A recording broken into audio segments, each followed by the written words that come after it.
7 से 9 नवंबर जयपुर बनेगा बौद्धिक महाकुंभ की भूमि।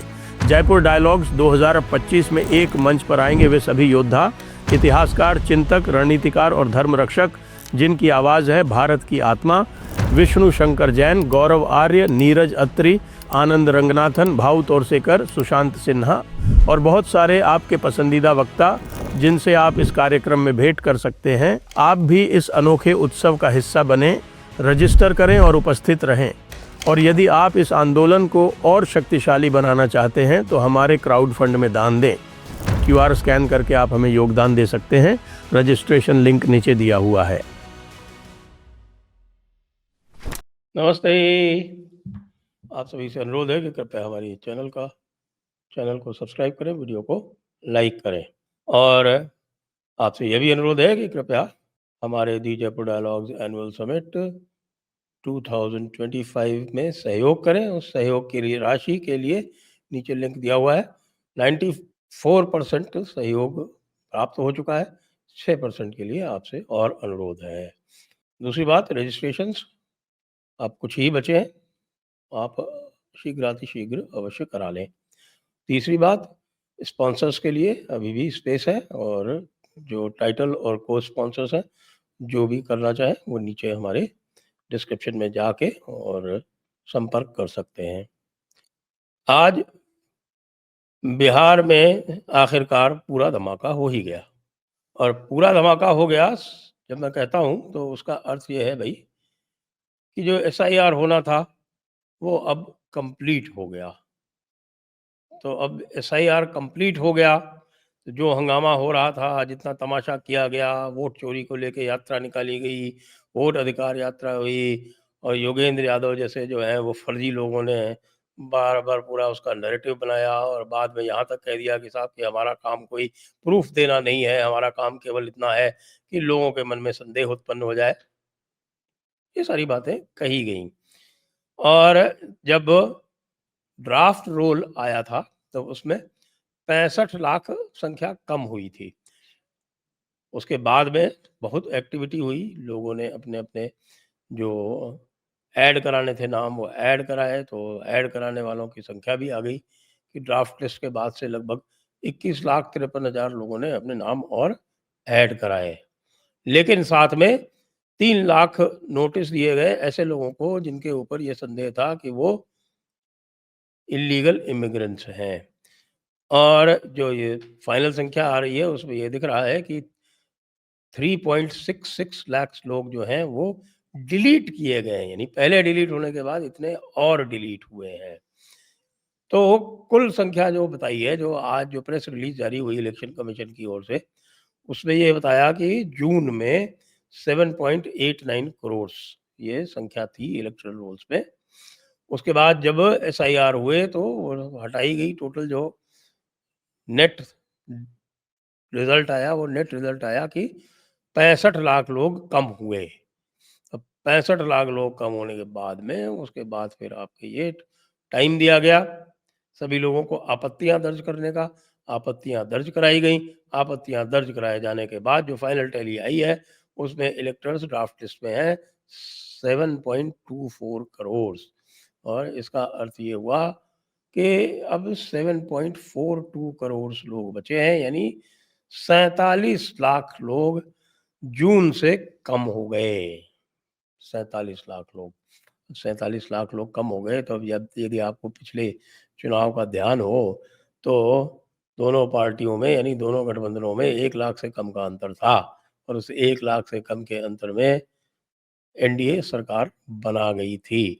अब ये तो आप गेस कर सकते हैं कि भाई ये कैसे कहा जा सकता है कि जो लोग हटे हैं या जो कमी आई है उससे पूरा का पूरा लाभ NDA को होगा या पूरी की पूरी हानि जो है वो इंडिया अलायंस को होगी। लेकिन शोर कौन ज़्यादा करता है? शोर वो ज़्यादा करता है जिसको लगता है कि उसकी हानि अधिक हो रही है। क्योंकि यदि 3 लाख लोगों को नोटिस दिए गए इलीगल इमिग्रेंट्स को, 3,66,000 को लौटाए गए बाद में ड्राफ्ट लिस्ट के बाद में, तो आप ये समझ सकते हैं कि ये 3 लाख लोग यदि हटे हैं तो फिर उसका नुकसान किसे होगा? इल्लीगल इमिग्रेंट किसको वोट देता है, ये जानने के लिए किसी रॉकेट साइंस की आवश्यकता नहीं है। सभी जानते हैं कि इल्लीगल इमिग्रेंट्स को यहाँ कौन बसाता है, इल्लीगल इमिग्रेंट से लाभ कौन उठाता है, इल्लीगल इमिग्रेंट्स की उनका मज़हब क्या होता है, ये सबको पता है। इसमें कुछ कहने की बात ही नहीं है। तो इसलिए ये है भई कि 47 लाख वोट कम होने से दिक्कत तो आएगी। बहुत सारे तो हैं कह रहे हैं कि भई डुप्लीकेट थे। पिछली बार भी जब किए गए तो बताया गया कि साहब कि इसमें से 21 लाख तो लोग मर गए हैं, कोई 15 लाख कोई डुप्लीकेट है, इत्यादि, इत्यादि ये सब अलग-अलग उसके जो आंकड़े थे ये बताए गए थे। तो अब लोग जो लोग डुप्लीकेट हैं या जो लोग मर चुके हैं उनका तो कुछ कहना नहीं, लेकिन अगर 5-7 लाख इल्लीगल इमिग्रेंट्स हट गए तो भाई खेला हो जाएगा, पूरा खेला हो जाएगा। क्योंकि भाई इश्यू बनाया गया था ना, इसको तो बहुत बड़ा इश्यू बनाया गया था, यद्यपि इश्यू था नहीं। ग्राउंड पर ये देखा जाए तो ग्राउंड पर क्या वोट चोरी इश्यू था? ग्राउंड पर बिहार में वोट चोरी कतई इश्यू नहीं था। अब ड्राफ्ट लिस्ट पब्लिश हो गई है, तो ड्राफ्ट लिस्ट पब्लिश होने के बाद में अब निश्चित रूप से अगले 2-4 दिनों में चुनावों की घोषणा हो जाएगी। जो प्रोग्राम आया है उसके अनुसार 4 तारीख को कमीशन पटना जा रहा है। 4 और 5 को संभवतः पटना में मीटिंग्स हैं। तो हम ये सोच सकते हैं कि संभवतः 6 या 7 तारीख को इलेक्शंस डिक्लेयर हो जाएँगे। यानी कि 2020 में जो इलेक्शंस डिक्लेयर हुए थे, इलेक्शंस डिक्लेयर होने की दिनांक थी 25 सितंबर। तो 25 सितंबर से इस बार 10 दिन से अधिक डिले हो रहा है। इसका अर्थ ये हुआ कि जयपुर डायलॉग्स के 7, 8, 9 नवंबर के कार्यक्रम में काउंटिंग नहीं होगी। पिछली बार 25 सितंबर को घोषणा हो गई और काउंटिंग हुई थी 10 नवंबर को। तो इसलिए हमें एक बड़ी चिंता थी कि भाई ये जो बिहार का जो रिजल्ट वाला और एग्जिट पोल वाला जो दिन है, वो कहीं हमसे क्लैश ना कर जाए, लेकिन हम बच गए।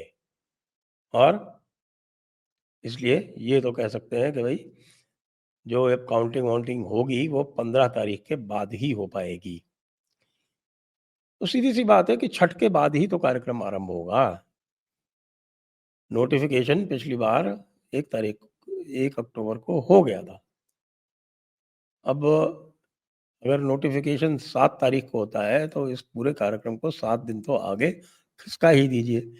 पहला राउंड जो है वो छठ खत्म हो रही है 28 तारीख को, तो उसके 3 दिन बाद से पहले यानी 31 अक्टूबर से पहले चुनाव आरंभ होते हुए मैं नहीं देख रहा हूँ।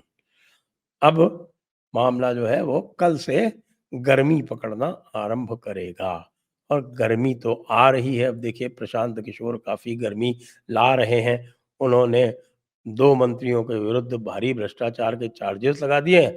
तो भारी भ्रष्टाचार के चार्जेस लगाने लगने के बाद में अब मानहानि के केसेस भी ऐसा लगता है कि वो झेलेंगे, क्योंकि सम्राट चौधरी के विरुद्ध जो आरोप लगाया जिस मर्डर का, उसमें वो बाइज़्ज़त बरी हो चुके हैं।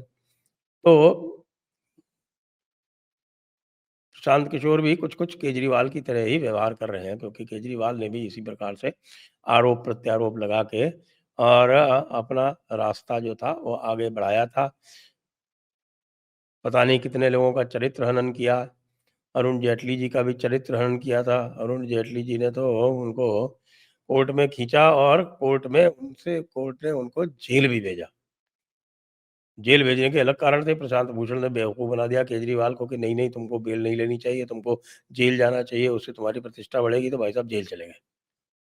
और जेल जाने के बाद में पता चला कि 3 महीने जेल में रहने के बाद किसी ने उनको समझाया कि बेवकूफ़ी मत करो, पॉलिटिक्स में गायब हुए सीन से तो पता चला पूरी तरह से गायब हो जाओगे, तो वो वापस आए। अब प्रशांत किशोर क्या करना चाहते हैं? प्रशांत किशोर मुझे लगता है कि थोड़ा-सा तेल और तेल की धार समझ गए हैं। उनको भी अब स्पष्ट पता चल गया है कि मुसलमान उनको वोट नहीं देने वाला है। क्योंकि मुसलमानों का जब आरंभ में रुझान आया था तो पता चला था कि कोई 12 से 15% मुसलमान उनको वोट दे रहा है, लेकिन अब लग रहा है कि वो 3-4% ही रहेगा और उसका एकमात्र ध्येय ऐसा रहता है सदैव कि वो भाजपा को उसे हराना है। ऐसी स्थिति में क्या ही किया जा सकता है? 2 बड़े इश्यूज़ और हैं, जैसे अनएम्प्लॉयमेंट का इश्यू है, तो अनएम्प्लॉयमेंट का इश्यू तो देखिए 10,000 रुपए महीने वाला जो महिलाओं को देने का कार्यक्रम चलाया है, जो कार्यक्रम नीतीश बाबू ने चलाया है, वो तो काम करेगा।